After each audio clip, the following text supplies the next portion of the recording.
Gadis itu hanya pergi ke kedai telefon bimbit untuk membaiki telefonnya. Tetapi apabila saya tersedar, saya terkedu. Dia mendapati bahawa terdapat bukan sahaja berpuluh-puluh panggilan tidak dijawab pada telefonnya, malah terdapat beribu-ribu mesej yang belum dibaca. Sehinggalah selepas menghidupkan telefon, dia baru tahu, saya berada dalam kumpulan syarikat malam tadi. Saya memarahi bos dan rakan sekerja saya. Dia juga berkongsi maklumat kotor tentang rakan sekerjanya. Terdedah di platform sosial. Dia sangat takut sehingga dia segera berlari ke syarikat itu untuk meminta maaf. Jelaskan bahawa telefonnya pasti telah digodam. Tetapi bagaimana pemimpin syarikat boleh mempercayai pembohongannya? Dia dipecat tanpa berkata apa-apa. Dalam keadaan terdesak, Hiao Mei tidak mempunyai pilihan selain membawa kawan baiknya ke balai polis untuk melaporkan jenayah itu. Katanya telefonnya digodam, menghantar mesej fitnah sepanjang malam. Bagaimanapun, pihak polis tidak mahu menangani perkara sebegitu. Saya hanya menulis nombor telefonnya, kemudian biarkan dia pulang dahulu dan menunggu berita itu.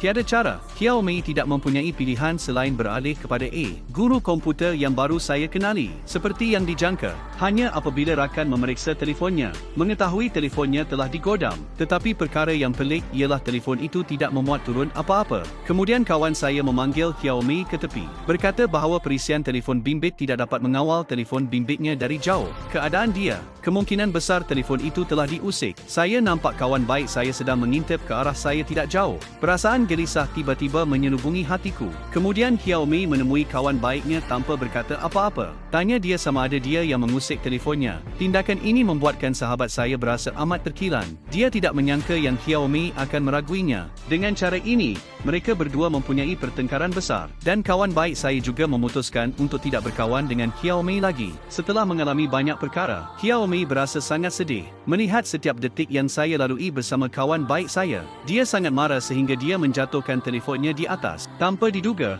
telefon itu dihempas semula ke tanah. Dia tiba-tiba teringat, telefon bimbit saya dibaiki oleh tukang baiki. Jadi dia meneka, lelaki penyelenggaraan itu mungkin seorang penggodam. Sama seperti itu, Hiao Mei mengetuai polis, datang ke tempat di mana telefon bimbit dibaiki. Tetapi apabila polis tiba, saya dapati tempat itu sudah kosong. Apa yang lebih menakutkan ialah, kemudian polis tiba-tiba mendapati, terdapat 8 pesanan pembaikan telefon bimbit di dinding, dan nama pada 8 pesanan penyelenggaraan ini. Semuanya adalah gadis yang telah menghilangkan diri sejak beberapa tahun kebelakangan ini. Tepat apabila Hiao Mei merasakan punggungnya menggigil, polis sedang dalam satu lagi perintah penyelenggaraan. Terjumpa nama Hiao Mei, dan pada halaman dengan nama Hiao Mei, ia juga ditanda khas dengan nombor 9.